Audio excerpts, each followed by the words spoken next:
I'm really upset. And I think that I should let you know. I was waiting for the Anas video to be shown. And that confirmed the reports that I've been having all along.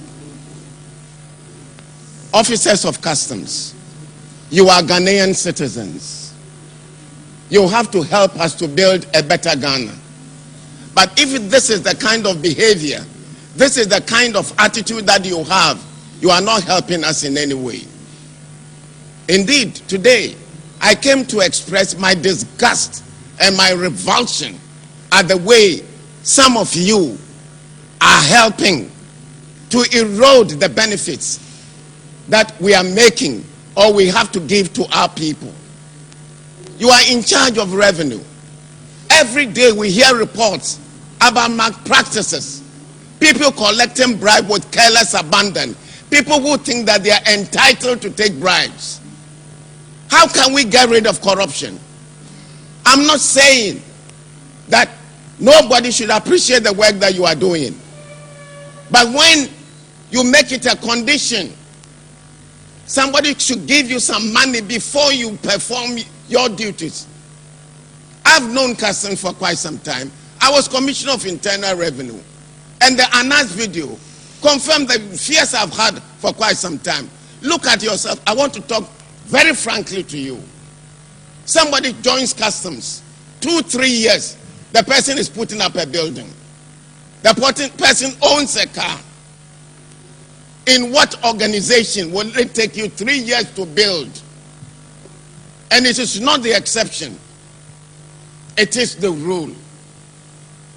Very often, my Minister for Finance is worried about the fiscal gap that we have. And your duty is to collect, to display transparency in the way you operate. And I'm happy with the initiative that General Modi has taken. And I give him my full support. My brothers and sisters, let me be very honest with you. If it means transferring everybody, I will give him the authority to do so. If it means changing all the people in Customs, I will do so. Because we do not owe anybody anything. But I know there are good people amongst you. The good people should be influencing the bad ones. Because your reputation now has been soiled. And this is something that we have known all along. And I want to use this occasion to send a signal to your colleagues at Aflao. I'm aware of what they are doing. And very soon we'll descend on them. And then DVLA, one of these days, they will find me there.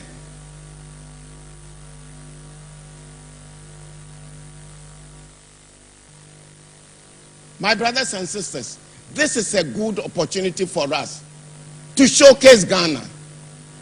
This is the gateway. When people want to do investment in Ghana, they come to the gateway and they are met with corruption. Go and come, go and come, go and come. Because there are some who don't want the reds. You want the blue. You want the pink. You will collect the green and the other colors. Yes. Don't be surprised that today I'm in an angry mood. And I have every reason to be angry. Because you are depriving the generality of the people of their entitlements. Look at the number of people who can hardly make ends meet. Look at the number of people who cannot go to school because we don't have the resources. Look at the number of people who go to school under trees.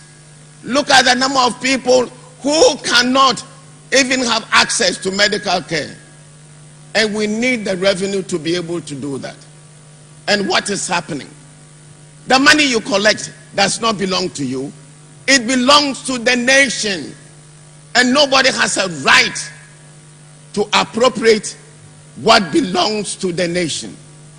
And I've told General Modi that he has every right to do what he thinks is right. Of course, some allegations have also been made against GCNet. Their day of reckoning is also going to come. I'm not going to judge them on the basis of this. but the matter must be investigated. And let me also say this. Who is watching the watchman? You have security agencies which are operating here.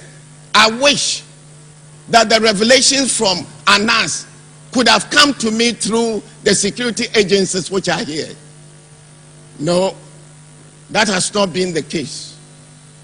You have a situation where all kinds of task forces have been created. There are people who come here throwing their weight around, dropping names of so-called higher-ups. I've told General Modi, and I'm telling you, if anybody comes with the president's name, the first thing you should do is to arrest that person. And generate our tax revenues. Thank you. Yeah, thank you very much. You have specifically mentioned corruption within the taxation system. What exactly will you do to stamp this out? The measures are going to be difficult, but there have to be a variety of them. Including what I call the Anas principle, setting up highly motivated professional groups of young people who will work, if you like, as it were, undercover to unearth examples of corruption wherever they can find it, and thereby allow the authority to deal with the issue. Because not only do you unearth the corruption, but you actually deal with it in terms of sending people to court, prosecuting them. Hopefully the courts will cooperate and make sure that the offenders are found guilty and sanctions appropriately enforced. So a variety of measures, but a key one is the Anas principle, as well as, of course, what you do to securize those who are in the tax collecting agencies. Thank you very much. Now to the same question about